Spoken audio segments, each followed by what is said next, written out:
Question number 4, आधी केले मग सांगितले या उक्तीची यथार्थता स्पष्ट करा। पहले हमें खुद काम करना चाहिए और उसके बाद हमें दूसरों को काम सिखाना है। यह जो सेंटेंस है उसके पीछे का भाव क्या है, उसका मीनिंग क्या है, यह हमें एक्सप्लेन करना है। महाराष्ट्राला संतांची फार मोठी परंपरा लाभली आहे। अभी आंसर हम रीड कर रहे हैं। महाराष्ट्र, महाराष्ट्र क्या है, स्टेट है। संत ज्ञानी पुरुष, मोठी परंपरा लाभली आहे, यानी महाराष्ट्र में बहुत सारे महान संत हो के गए हैं, इसीलिए यहाँ पे बोला गया है महाराष्ट्राला संतांची फार मोठी परंपरा लाभली आहे। आधी केले मग सांगितले या उक्तीप्रमाणे सर्व संतांनी कार्य करून दाखवले आहे। पहले हमें खुद काम करना है और उसके बाद हमें दूसरों को सिखाना है। उसी तरह सब संत हैं, उन्होंने पहले खुद काम करके बताया है। कार्य मीन्स काम। उदाहरणे द्यायचीच तर संतांनी प्राण्यांवर दया करण्याचा संदेश आपल्या अभंगातून फक्त दिला नाही, तर संतांनी ते करूनही दाखवले। अभी हमें एग्जाम्पल देने का होगा। तो संत है, उन्होंने कौन सा एग्जाम्पल उनका दिया है? संतांनी प्राण्यांवर दया करण्याचा संदेश, संदेश यानी मैसेज। अभंग, संत ज्ञानी पुरुष है, वो अपने अभंग के, कीर्तन के द्वारा, दोहा के द्वारा क्या करते हैं, समाज में प्रबोधन करते हैं। प्रबोधन यानी समाज में जो उनकी अच्छी बातें हैं वो अपने गीत के द्वारा फैलाते हैं। तो यहाँ पे संत है, उन्होंने क्या किया है, हमें बताया है कि हमें पशु पक्षी के ऊपर दया करनी चाहिए। उसके लिए हमारे मन में प्यार की भावना होनी चाहिए। हमें कोई पर्सन है वो क्या करते हैं, एनिमल की हत्या करते हैं, तो ऐसा हमें नहीं करना चाहिए। ये उन्होंने अभंग के थ्रू हमें सिर्फ बताया नहीं, तो उन्होंने खुद भी ऐसे करके बताया, दिखाया है।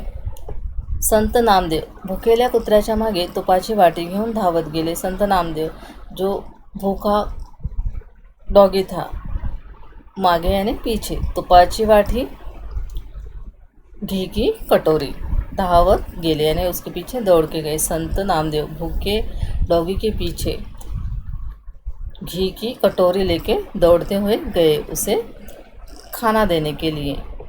संत एकनाथांनी भर उन्हात तडफडत असणाऱ्या गाढवाला काशीहून आणलेल्या गंगेचे पाणी पाजून समाजापुढे एक नवा आदर्श ठेवला।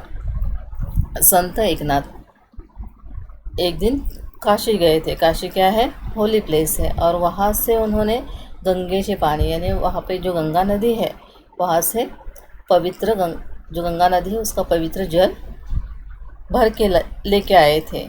लेकिन रास्ते में आते हुए उन्होंने एक गधे को देखा, तो गधा बहुत कड़ी धूप में प्यास के मारे तड़प रहा था।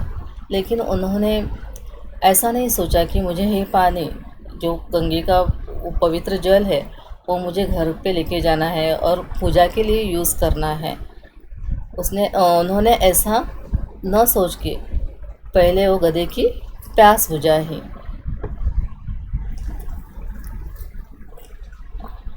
पाणी पाजून उसकी क्या की प्यास बुझाई।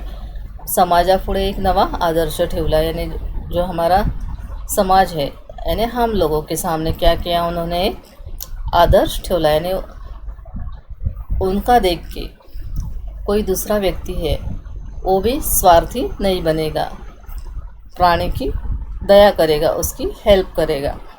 राष्ट्रसंत तुकडोजी महाराज व थोर समाजसेवक व समाज सुधारक गाडगे महाराज। राष्ट्रसंत, राष्ट्र के संत कौन है, तुकडोजी महाराज। थोर समाजसेवक, समाजसेवक में समाज की सेवा करने वाले, और समाज सुधारक समाज को सुधारने वाले, उनको अच्छी बातें बताने वाले जो गाडगे महाराज है। उन्होंने क्या किया, स्वतः आधी हातात झाडू घेऊन गावातील केरकचरा दूर करण्यापासून ते विष्ठा उचलण्याची कामे केली। तुकडोजी महाराज और गाडगे महाराज, उन्होंने पहले खुद अपने हाथ में झाड़ू जो ब्रूम है वो लेके उन्होंने क्या किया, जो गांव है वहाँ की पूरी गंदगी हटाई। और उसके साथ साथ जो विष्टा विष्टा यानी जो मलमूत्र होता है वो भी उन्होंने क्या किया, उठाया। देवाच्या नावाने कर्मकांड करण्यापासून अडवले। अभी भगवान का नाम लेके बहुत सारे लोग हैं वो क्या करते हैं, गरीब लोग हैं उनसे पैसा लेते हैं। तो उन्होंने क्या किया, उसका विरोध किया। मूर्ति पूजा न करता गोरगरीब मानवाची पूजा करा। मूर्ति पूजा, भगवान की पूजा करने के बजाय जो कोई भूखा प्यासा व्यक्ति है उसकी हमें हेल्प करनी चाहिए, उसको हमें कुछ खाने के लिए देना चाहिए। तो इसीलिए यहाँ पे बोला गया है, गोरगरीब मानवाची पूजा करा, त्यांची सेवा करा, हे लोकांना आपल्या कीर्तनाच्या माध्यमातून पटवून दिले। जो हम जैसे लोग हैं उन्होंने वो कीर्तन उसके माध्यम से लोगों को दिखाया कि हमें क्या करना चाहिए। बाबा आमटे हेही आधुनिक काळातील राष्ट्रसंतच म्हटले पाहिजेत। बाबा आमटे हे आधुनिक काळातील यानी आज के ज़माने के राष्ट्रसंत म्हटले पाहिजेत। आणि आज के ज़माने के राष्ट्रसंत है तो हम किसे बोलेंगे, बाबा आमटे। रस्त्यावर महारोग होऊन पडलेल्या तुळशीरामला पाहून त्यांच्या मनात कुष्ठरोग्याच्याबद्दल सेवाभाव जागृत झाला व त्यातूनच चंद्रपूर येथे आनंदवनाची निर्मिती झाली। त्यांनी केलेल्या कामाची दखल घेत पाश्चात्य देशांनी त्यांना पुरस्कृत केले। अभी जो बाबा आमटे हैं उन्होंने क्या किया, कुष्ठ रोग यानी जो जिनको लेप्रेसी होती है वैसे जो तुलसीराम है उनकी सेवा की। अभी के ज़माने में भी कोई लोग ऐसे हैं कि जो किसी को रोग होता है, डिजीज़ होती है तो उनकी सेवा नहीं करते हैं। तो बाबा आमटे हैं उन्होंने उसकी खुद सेवा की और उसके बाद उन्होंने चंद्रपूर येथे आनंदवनाची निर्मिती केली। चंद्रपूर जो प्लेस है वहाँ पे उन्होंने आनंदवन, जो आनंदवन क्या है, आश्रम है, किसके लिए बनाया गया है, जो कुष्ठ रोगी यानी जो लेप्रेसी पेशेंट होते हैं उनके लिए वो बनाया गया है। वहाँ पे उनकी सेवा होती है। त्यांनी केलेल्या कामाची दखल घेत पाश्चात्य देशांनी त्यांना पुरस्कृत केले। यानी उन्होंने जो पाश्चात्य देश है उन्होंने बाबा आमटे उनको अवॉर्ड भी दिया हुआ है। या सर्व उदाहरणांवरून आधी केले मग सांगितले या उक्तीची सार्थकता स्पष्ट झाल्यासारखे वाटते। यानी हमने जो एग्जाम्पल देखे किसके, संत नामदेव, संत एकनाथ, संत तुकडोजी महाराज, संत गाडगे महाराज, आज के ज़माने के बाबा आमटे।